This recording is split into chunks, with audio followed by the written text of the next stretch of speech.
Hi viewers, welcome to my YouTube channel. ಬನ್ನಿ ಇವತ್ತಿನ ವ್ಲಾಗನ್ನು start ಮಾಡೋಣ. ಇವತ್ತಿನ ಬೆಳಗ್ಗಿನ ಇಂದನೇ ವ್ಲಾಗನ್ನು ಸ್ಟಾರ್ಟ್ ಮಾಡ್ತಾ ಇದ್ದೀನಿ. ಇವತ್ತು ಹೂವೆಲ್ಲ ತುಂಬ ಬಿಟ್ಟಿತ್ತು, ಶಂಖಪುಷ್ಪ ಹೂವು. ಅದನ್ನೆಲ್ಲ ಹೊರಗಡೆಯಿಂದ ಅಂತೂ ಆಚೆ ಕಡೆಯಿಂದ ತುಂಬ ಚೆನ್ನಾಗಿ ಕಾಣಿಸ್ತಾ ಇತ್ತು. ಅದಕ್ಕೆ ನಿಮಗೆ ತೋರಿಸೋಣ ಅಂತ ಹೇಳ್ಬಿಟ್ಟು ವಿಡಿಯೋ ಕ್ಲಿಪ್ ತೊಗೊಂಡೆ. ತುಂಬ ಚೆನ್ನಾಗಿ ಅಂದರೆ ಚೆನ್ನಾಗಿ ಹೆಲ್ತಿಯಾಗಿ ಅಂದರೆ ದೊಡ್ಡ ದೊಡ್ಡದಾಗಿ ಅರಳಿತ್ತು ಹೂವೆಲ್ಲ.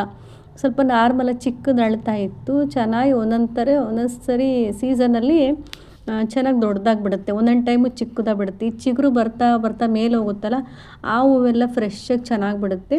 ಸ್ವಲ್ಪ ಕೆಳಗಡೆದೆಲ್ಲ ಚಿಕ್ಕದಾಗಿ ಬಿಡುತ್ತೆ. ತುಂಬ ಚೆನ್ನಾಗಿ ಬಿಟ್ಟಿತ್ತು. ಹಾಗೆ ಒಂದು ಕ್ಲಿಪ್ಪಿಗೆ ತೊಗೊಂಡೆ. ಶಂಖಪುಷ್ಪ ಹೂವು ಅಂತೂ ತುಂಬ ಚೆನ್ನಾಗಿ ಒಳ್ಳೆಯದು. ಎಲ್ಲರೂ ಜ್ಯೂಸ್ ಎಲ್ಲ ಮಾಡ್ಕೊಂಡು ಕುಡಿಯೋತ್ತೆಲ್ಲ ತೋರಿಸ್ತಾರೆ ಯೂಟ್ಯೂಬಲ್ಲೆಲ್ಲ. ನಾನಂತೂ ಒಂದಿನಕ್ಕೂ ಕುಡ್ದಿಲ್ಲ. ನೋಡೋಣ, ಟ್ರೈ ಮಾಡಬೇಕು ಅಂದ್ಕೊಂಡಿದ್ದೀನಿ. ಕೆಲವ್ರು ದುಡ್ಡು ಕೊಟ್ಬಿಟ್ಟು ತೊಗೊಂಡು ಬಂದು ಮಾಡ್ಕೊಂಡು ಕುಡಿತಾರೆ. ನಾವು ಮನೆ ಹತ್ರನೇ ಇದ್ದರೆ ಕುಡಿತಾ ಇಲ್ಲಲ್ವ, ನೋಡೋಣ ಟ್ರೈ ಮಾಡೋಣ ಅಂದ್ಕೊಂಡಿದ್ದೀನಿ. ನಮ್ಮ ಯಜಮಾನ್ರಿಗೆ ಸ್ವಲ್ಪ ತರಕಾರಿ ತಂದು ಕೊಡೋಕೆ ಹೇಳಿದೆ. ಫಸ್ಟೆಲ್ಲ ನಾನೇ ಹೋಗ್ತಾಯಿದ್ದೆ ತರಕಾರಿ ತೊಗೊಂಬರಕ್ಕೆ. ನನಗೇನು ಬೇಕು, ಯಾವ ಥರದ್ದು ಅಡುಗೆ ಮಾಡಬೇಕು ಅನಿಸುತ್ತೋ ಆವಾಗೆಲ್ಲ ತರಕಾರಿ ನಾನೇ ತೊಗೊಂಬರ್ತಿದ್ದೆ. ಇವಾಗೆಲ್ಲ ಆಲ್ಮೋಸ್ಟ್ ಒಂದು 7-8 ತಿಂಗಳಿಂದ ನಮ್ಮ ಯಜಮಾನ್ರು ತಂದು ಕೊಡ್ತಾಯಿದ್ದ ತರಕಾರಿನ. ಎಲ್ಲ ತರಕಾರಿ ಫ್ರೆಶ್ಶಾಗಿ ತರ್ತಾರೆ. ಕೊತ್ತಂಬರಿ ಸೊಪ್ಪು ನೋಡ್ಬೋದು ಸ್ವಲ್ಪ ಕಲರ್ ಆಗಿದೆ. ಅದು ಹೇಳ್ತಾಯಿದ್ದೆ, ಸ್ವಲ್ಪ ಕಲರ್ ಇರೋ ತೊಗೊಂಬಂದಿಲ್ಲ, ಆಗಲೇ ಹಣ್ಣತ್ತು ಬಿಟ್ಟಿದೆ ಅಂತ ಹೇಳ್ತಾಯಿದ್ದೆ. ಬೇರೆ ತರಕಾರಿ ಎಲ್ಲ ತುಂಬ ಚೆನ್ನಾಗಿ ಫ್ರೆಶ್ಶಾಗಿರೋ ತರ್ತಾರೆ. ನೋಡ್ಬೋದು ಹೀರೆಕಾಯಿ ಎಲ್ಲ ಚೆನ್ನಾಗಿರೋ ತರಕಾರಿ ಆರಿಸ್ಕೊಂಬರ್ತಾರೆ ನೀಟಾಗಿ.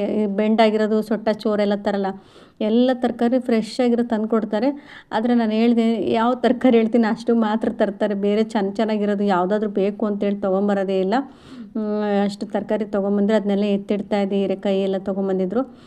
ಹಾಗೆ ಇಲ್ಲಿ ಪೂಜೆ ಕೂಡ ಆಯಿತು. ಪೂಜೆ ಮಾಡಿದ್ರು, ನಾನು ಮಾಡಿಲ್ಲ ಪೂಜೆ. ನಮ್ಮ ಮನೆಯವ್ರ ಅಣ್ಣ ಇದ್ದಾರಲ್ಲ, ಅವ್ರು ಪೂಜೆ ಮಾಡಿದರು. ಹಾಗೆ ಒಂದು ಕ್ಲಿಪ್ಪಿಂಗ್ ತೊಗೊಂಡು, ನಾನು ಪೂಜೆ ಮಾಡೋದು ಗೊತ್ತಲ್ವಾ, ಎಲ್ಲ ಲೇಟಾಗಿ ಪೂಜೆ ಮಾಡೋದು ನಾನು. ಅವ್ರು ಬೆಳಗ್ಗೆ ಏನಿಲ್ಲಾಂದರೂ ಒಂದು 10ರಿಂದ 11 ಗಂಟೆ ಪೂಜೆ ಮಾಡ್ತಾರೆ.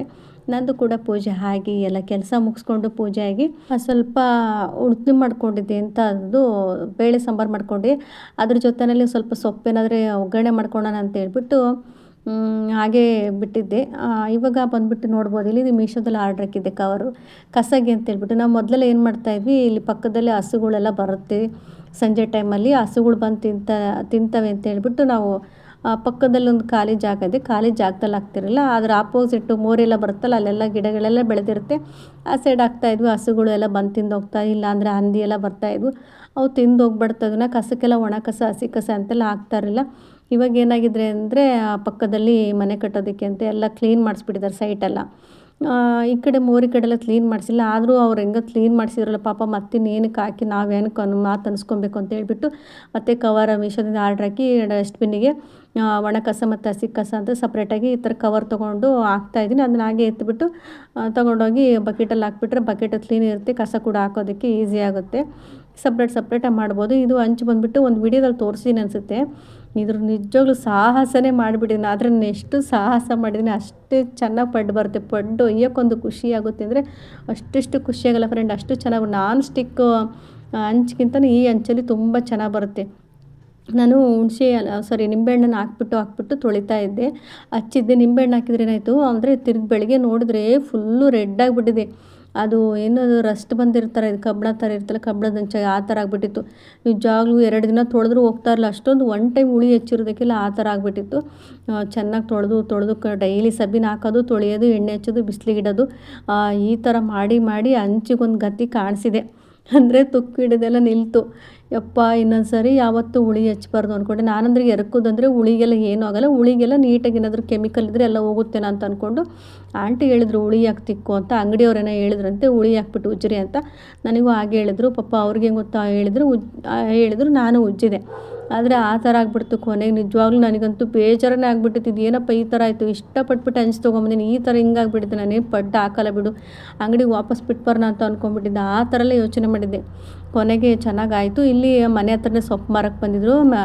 ಚೆನ್ನಾಗಿತ್ತು ದಂಟು ಸೊಪ್ಪಿದು, ಬರೀ ದಂಟು ಸೊಪ್ಪು ಎಷ್ಟು ಫ್ರೆಶ್ ಆಗಿತ್ತು ನೋಡ್ಬೋದು, ಅಷ್ಟು ಫ್ರೆಶ್ ಆಗಿತ್ತು. 10 ರೂಪಾಯಿ 20 ರೂಪಾಯಿಗೆ 4 ಹೇಳಿದರು.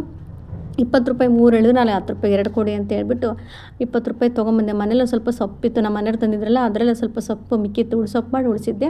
ಇನ್ನೂ ಸ್ವಲ್ಪ ಎತ್ತಿಟ್ಟಿದ್ನಲ್ಲ, ಹಾಗೆ ಒಗ್ಗರಣೆ ಮಾಡ್ಕೊಂಡ್ರೆ ಆಗುತ್ತೆ ಅಂತ ಹೇಳ್ಬಿಟ್ಟು 1 ಕಟ್ಟು ಸಬ್ಬಸಿಗೆ ಮತ್ತು ಸ್ವಲ್ಪ ದಂಟು ಸೊಪ್ಪು ತೊಗೊಂಡೆ. ದಂಟು ಸೊಪ್ಪು ಒಗ್ಗರಣೆ ಮಾಡ್ಕೊಳಕ್ಕೆ, ಸಬ್ಬಸಿಗೆ ಬಂದುಬಿಟ್ಟು ಪಡ್ಡು ಮಾಡೋಕ್ಕೆ ಅಂತ ತೊಗೊಂಡಿದ್ದೀನಿ. ಹೇಗಿದ್ರು ಹೊಸ ಹಂಚು ತೊಗೊಂಡಿದ್ದೀನಿ ಅಂದಮೇಲೆ ನಾನು ಪಡ್ಡು ಮಾಡದೇ ಇರ್ತೀನ.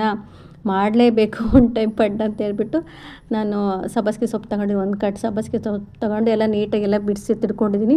ನಾನಿವಾಗ ರೇಷನ್ ಅಕ್ಕಿ ಬರುತ್ತಲ್ಲ ಅದನ್ನು 2 ಲೋಟ ರೇಷನ್ ಅಕ್ಕಿ ತೊಗೊಂಡಿದ್ದೀನಿ. 2 ಲೋಟ ಅಂದರೆ ಅರ್ಧ ಕೆ ಜಿಗಿಂತ ಜಾಸ್ತಿ, ಮುಕ್ಕಾಲು ಕೆ ಜಿಗಿಂತ ಕಡಿಮೆ ಬರುತ್ತೆ ಅದು. ಸರಿ, ಅರ್ಧ ಕೆ ಜಿಗಿಂತ ಕಡಿಮೆ, ಅರ್ಧ ಕೆ ಜಿಗಿಂತ ಜಾಸ್ತಿ ಅಂದರೆ ಇದರಲ್ಲಿ 3 ಲೋಟ ತೊಗೊಂಡ್ರೆ 1 ಕೆ ಜಿ ಬರುತ್ತೆ ಅಕ್ಕಿ. ನಾನಿಲ್ಲಿ 2 ಲೋಟ ಅಕ್ಕಿಗೆ ನೋಡ್ಬೋದು ಸಣ್ಣ ಟೀ ಲೋಟ ಇರುತ್ತೆ, ಟೀ ಲೋಟಕ್ಕಿಂತ ಸ್ವಲ್ಪ ದೊಡ್ಡ ಸೈಜ್ ಲೋಟ. ಆ ಲೋಟದಲ್ಲಿ ನಾನು ಎಷ್ಟು ನೋಡಿ ಇದ್ರ ಕಾಲು ಲೋಟಕ್ಕಿಂತ ಜಾಸ್ತಿ ಇದೆ ಉದ್ದಿನಬೇಳೆ. ಇದಿಷ್ಟು ತೊಗೊಂಡಿದ್ದೀನಿ. ಫುಲ್ಲು ಟೈಟಾಗಿ 1 ಹಿಡಿಯಷ್ಟು ಮೆಂತ್ಯ ತೊಗೊಂಡಿದ್ದೀನಿ. ಸ್ವಲ್ಪ 1-2 ಸ್ಪೂನಷ್ಟು ಕಡಲೆಬೇಳೆ ತೊಗೊಂಡಿದ್ದೀನಿ. ಕಡಲೆಬೇಳೆ ಬೇಸಿಗೆಲ್ಲ ತೊಗೊಳೋದು ಬೇಕಾಗಲ್ಲ, ತುಂಬ ಉಬ್ಬಿ ಎಲ್ಲ ಹುಳಿ ಬಂದುಬಿಡುತ್ತೆ. ಇದು ಸ್ವಲ್ಪ ಮಳೆಗಾಲ ಆಗಿರೋದ್ರಿಂದ ಕಲರು ಚೆನ್ನಾಗಿ ಬರುತ್ತೆ, ಹಾಗೆ ಚೆನ್ನಾಗಿ ಉಬ್ಬುತ್ತೆ, ಟೇಸ್ಟ್ ಕೂಡ ಚೆನ್ನಾಗಿ ಬರುತ್ತೆ ಅಂತ ಹೇಳ್ಬಿಟ್ಟು ಸ್ವಲ್ಪ ಹುರ್ಗಡ್ಲೆ ಇದಿಷ್ಟು ಹಾಕ್ಕೊಂಡು ಚೆನ್ನಾಗಿ ತೊಳೆದು ಎತ್ತಿಟ್ಕೊಂಡು ಮಧ್ಯಾಹ್ನ ನಾನು ನೆನೆಸ್ತಾ ಇದ್ದೀನಿ. ಹಾಗೆ ಸ್ವಲ್ಪ ಸಾಮಾನೆಲ್ಲ ತೊಗೊಂಬರ್ದಿತ್ತು, ಅಂದರೆ ನನಗೆ ಮಗನಿಗೆ ಬೇಕಾದ್ರೆ ಪ್ಲಾಸ್ಟಿಕ್ ಡಬ್ಬಿ ಬೇಕಿತ್ತು. ಸಾಂಬಾರ್ದು ಹಿಂಗೆ ತಿರುಗಿಸ್ತೀವಲ್ವ, ತಿರುಗಿಸ್ತಾ ಹೋದರೆ ಆ ಥರ ಸಾಂಬಾರು ಚೆಲ್ಲೋದಿಲ್ಲ ಅಂತೇಳ್ಬಿಟ್ಟು ಡಬ್ಬಿ ನೋಡೋಕೆ ಹೋಗಿ ಎಲ್ಲೂ ಸಿಗಲಿಲ್ಲ ನನಗೆ. ಒಂದು ಕಡೆ ಸಿಕ್ಕಿತ್ತು, ಅಂದರೆ ಲೋ ಕ್ವಾಲಿಟಿ ಸ್ವಲ್ಪ ಇತ್ತು ಅದು ಅಷ್ಟೊಂದು ಸರಿ ಹೋಗಲಿ. ಸಾಂಬಾರೆಲ್ಲ ಹಾಕ್ತೀವಲ್ವ ಯಾಕೆ ಅಂದ್ಕೊಂಡು ಒಂದಿದೆ ನನ್ನ ಹತ್ರ ಆಲ್ರೆಡಿ, ಆದರೆ ಅದು ಅಷ್ಟೊಂದು ಚೆನ್ನಾಗಿ ಹಳೇದಾಗಿದೆ, ಏನೋ ಹೊಸ ತೊಗೊಳ ಅಂತೇಳ್ಬಿಟ್ಟು ಹೋದೆ. ನಾನು ಯಾವಾಗ್ಲೂ ಈ ಅಂಗಡಿನಲ್ಲೇ ಬಂದುಬಿಟ್ಟು ನಾನು ಮೆಹಂದಿ ಎಲ್ಲ ತೊಗೊಂಡೋಗೋದು. ಇದು ಇಲ್ಲೇ ಮ್ಯಾನುಫ್ಯಾಕ್ಚರ್ ಮಾಡ್ತಾರೆ, ತುಂಬ ಈಗ ಆರ್ಗ್ಯಾನಿಕ್ ಅಂದರೆ ಇಲ್ಲೇ ಎಲ್ಲ ಪ್ಯಾಕಿಂಗ್ ಮಾಡಿಕೊಡ್ತಾರೆ. ಹಾಗಾಗಿ ಚೆನ್ನಾಗಿದೆ, ಇದು ತೊಗೊಳ್ಳಿ ಅಂತೆಲ್ಲ ಹೇಳ್ತಾಯಿದ್ರು. ಎಲ್ಲ ನ್ಯಾಚುರಲಾಗಿದೆ ನೋಡಿ, ಇಲ್ಲೇ ರೆಡಿ ಮಾಡ್ತಾರೆ ಅಂತ. ನನಗೆ ಒಂದು ಟೈಮ್ ಈ ಪ್ಯಾಕೆಟ್ ತೊಗೊಂಡೆ, ಇದು ನೋಡ್ಬೋದು, ಒಂದು ವ್ಲಾಗಲ್ಲಿ ತೋರಿಸಿದ್ದೆ ನಾನು. ಚೆನ್ನಾಗಿದೆ ಅದು. ಅಂದರೆ ಏನಂದರೆ ನಾವೇ ಎಲ್ಲ ಸ್ವಲ್ಪ ಹುಳಿ ಎಲ್ಲ ಮಿಕ್ಸ್ ಮಾಡಬೇಕು, ಆ ಥರ ಇದೆ. 100 ರೂಪಾಯಿ ಒಂದು ಪ್ಯಾಕೆಟು, ಚೆನ್ನಾಗಿದೆ. ಇಲ್ಲಿ ಸಂಜೆ ಮಕ್ಕಳಿಗೆ ಸ್ನ್ಯಾಕ್ಸಿಗೆ ಅಂತ ಹೇಳ್ಬಿಟ್ಟು ಬ್ರೆಡ್ ರೋಸ್ಟ್ ಮಾಡೋಣ ಅಂತ ಹೇಳ್ಬಿಟ್ಟು ಮಾಡ್ತಾಯಿದ್ದೆ. ಏನಿಲ್ಲ, ಸ್ವಲ್ಪ ಈರುಳ್ಳಿ ಚಿಕ್ಕದಾಗಿ ಈರುಳ್ಳಿ ಮತ್ತು ಬೀನ್ಸ್ ಇತ್ತಲ್ವ, ಬರೀ ಈರುಳ್ಳಿ ಏನು ಹಾಕಲಿ ಅಂತ ಹೇಳ್ಬಿಟ್ಟು ಬೀನ್ಸ್ ಇತ್ತು, ಅದು ತುಂಬ ಎಷ್ಟು ಸಾಧ್ಯ ಆಗುತ್ತೆ ಅಷ್ಟು ಚಿಕ್ಕದಾಗಿ ಕಟ್ ಮಾಡಿ ಇಟ್ಕೊಂಡು ಈರುಳ್ಳಿ ಜೊತೆಗೆ ಚೆನ್ನಾಗಿ ಫ್ರೈ ಮಾಡ್ಕೊಬೇಕು. ನಾವು ಚಿಕ್ಕದಾಗಿ ಕಟ್ ಮಾಡ್ಕೊಂಬಿಟ್ರೆ ಅದರಲ್ಲೇ ಬೆಂದೋಗ್ಬಿಡುತ್ತೆ.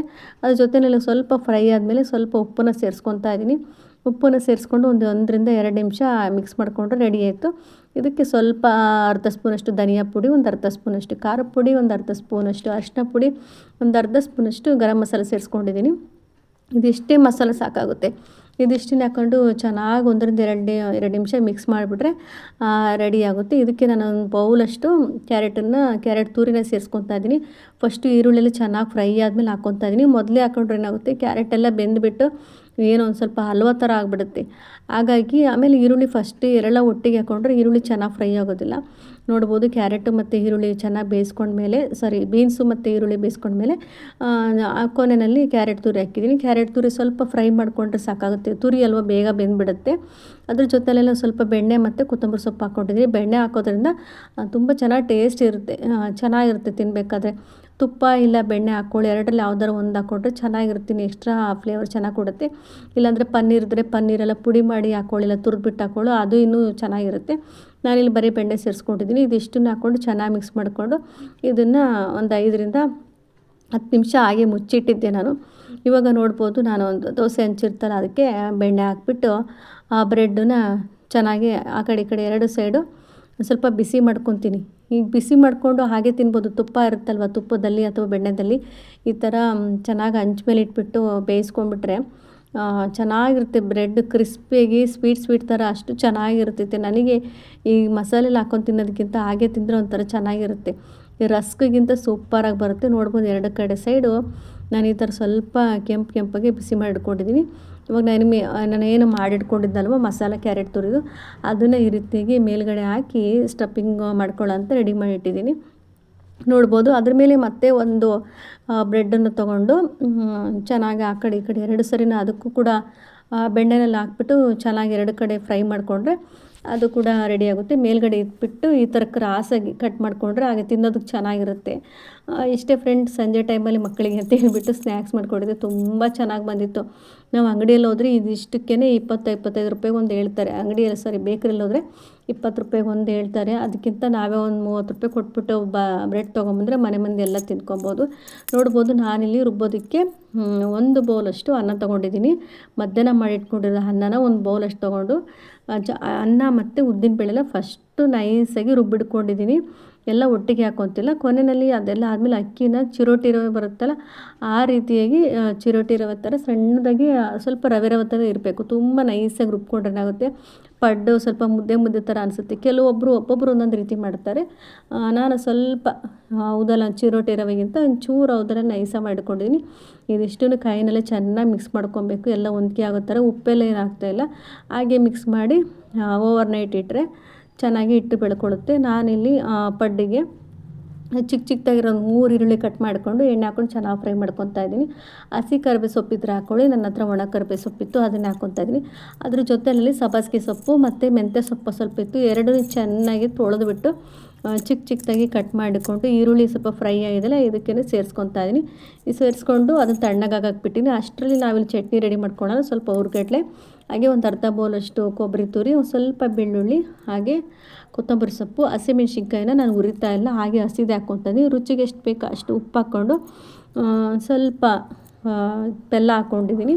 ಬೆಲ್ಲ ಹಾಕ್ಕೊಂಡು ಒಂದು ಚುಟ್ಕಿಯಷ್ಟು ಹಸಿ ಶುಂಠಿ ಹಾಕ್ಕೊಂಡು ಇದಿಷ್ಟನ್ನು ರುಬ್ಕೊಂಡ್ಬಿಟ್ರೆ ಚಟ್ನಿ ರೆಡಿ ಆಯಿತು. ಸೂಪರಾಗಿರುತ್ತೆ ಫ್ರೆಂಡ್. ಒಂದು ಸ್ವಲ್ಪ ಬೆಲ್ಲ ಹಾಕಿ ನೋಡಿ, ತುಂಬ ಚೆನ್ನಾಗಿ ಬರುತ್ತೆ. ಕರಿಬೇವು ಸೊಪ್ಪನ್ನ ಹಾಕೋದು ಮಾತ್ರ ಮರಿಬೇಡಿ. ನೋಡ್ಬೋದು ಹಿಟ್ಟು ಎಷ್ಟು ಚೆನ್ನಾಗಿ ಉಬ್ಬಿದೆ. ಕಡಲೆಬೇಳೆ ಹಾಕಿದ್ರು ಕೂಡ ತುಂಬ ಜಾಸ್ತಿನೂ ಉಬ್ಬಿಲ್ಲ. ಉಬ್ಬದಿರುವಾಗ ಹಾಗೇನೂ ಇಲ್ಲ, ಚೆನ್ನಾಗಿ ಉಬ್ಕೊಳ್ತೀವಿ ಮಳೆಗಾಲ ಆಗಿರೋದ್ರಿಂದ.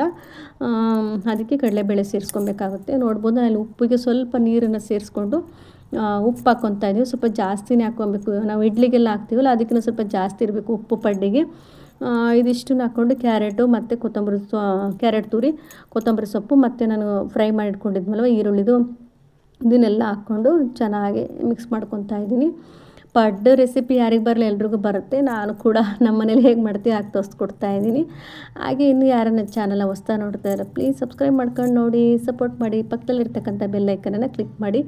ನಮ್ಮ ಮನೆಯಲ್ಲಿ ನಮ್ಮ ಚಿಕ್ಕ ಮಗ ಒಂದೊಂದು ಕಂಪ್ಲೇಂಟ್ ಹೇಳ್ತಾನೆ ಅಂದರೆ ಅದು ತಿನ್ನಲ್ಲ ಇದು ತಿನ್ನಲ್ಲ ಕಂಪ್ಲೇಂಟ್ ಹೇಳ್ತಾನೆ ಇರ್ತಾನೆ. ಇವಾಗಲೇ ಇಷ್ಟೊಂದು ಹೇಳ್ತಾನೆ, ದೊಡ್ಡವನಾದ್ಮೇಲೆ ಎಷ್ಟು ಕಂಪ್ಲೇಂಟ್ ಹೇಳ್ತಾನೋ ಗೊತ್ತಿಲ್ಲ. ನೋಡ್ಬೋದು ನಾನಿಲ್ಲಿ ಹೊಸ ಪಡ್ಡು ಪಡ್ಡು ಮಾಡ್ತಾಯಿದ್ದೀನಿ. ತುಂಬಾ ಖುಷಿ. ಅದಕ್ಕೆ ಯಾರಿಗಾದರೂ ಏನಾದರೂ ಒಂದು ತೊಗೊಬೇಕಂತ ಆಸೆ ಇದ್ದಾಗ ಅದನ್ನು ತೊಗೊಂಡಾಗಲೇ ಎಷ್ಟು ಖುಷಿಯಾಗುತ್ತೆ ಅಂತ ತೊಗೊಳಕ್ಕೆ ಆಸೆ ಇದ್ದವರಿಗೆ ಗೊತ್ತಾಗುತ್ತೆ. ನೋಡ್ಬೋದು ನಾನು ಸ್ವಲ್ಪ ಜಸ್ಟ್ ಹಾಗೆ ಸ್ಪೂನ್ ಹಾಕಿದರೆ ಸಾಕು, ಹಾಗೆ ಮೇಲೆ ಹೇಳ್ತಾ ಇದೆ. ಸ್ವಲ್ಪ ಕೂಡ ಹಂಚಿಗೆ ಅಂಟ್ತಾ ಇಲ್ಲ. ನೋಡ್ಬೋದು ಸ್ವಲ್ಪ ಸ್ಪೂನ್ ಟಚ್ ಮಾಡಿದರೆ ಸಾಕು ಹಾಗೇ ಬರುತ್ತೆ. ಚೆನ್ನಾಗಿದೆ. ನನಗಂತೂ ಎಷ್ಟು ಖುಷಿ ಆಯಿತು ಅಂದರೆ ತುಂಬಾ ಖುಷಿ ಆಗ್ಬಿಡ್ತು. ನೋಡ್ಬೋದು ಎಲ್ಲ ಎಷ್ಟು ಚೆನ್ನಾಗಿ ಬಂದಿದೆ. ಇದನ್ನು ಒಂದು ಸರಿ ತಿರುಗಿಸ್ಕೊಂಡು ಮತ್ತು ಮುಚ್ಚಿಡ್ತಾ ಇದ್ದೀನಿ. ನೋಡ್ಬೋದು ನಮ್ಮ ಚಿಕ್ಕ ಮಗ ನನಗೆ ಪಡ್ಡು ಬೇಡ, ನನಗೆ ದೋಸೆ ಹಾಕ್ಕೊಡು ಅಂತ ಹೇಳ್ದ. ಮತ್ತೆ ಅವನಿಗೆ ದೋಸೆ ಹಾಕ್ಕೊಟ್ಟೆ. ದೋಸೆ ಅಂತೂ ಸೂಪರಾಗಿ ಬಂದಿತ್ತು. ದೋಸೆನಾದರೂ ಮಾಡ್ಕೊಬೋದು, ಹಂಚು ಕೂಡ ಸ್ವಲ್ಪನೂ ಅಂಟ್ಕೊಳ್ಳೋದಿಲ್ಲ. ತುಂಬಾ ಚೆನ್ನಾಗಿ ಬಂದಿತ್ತು.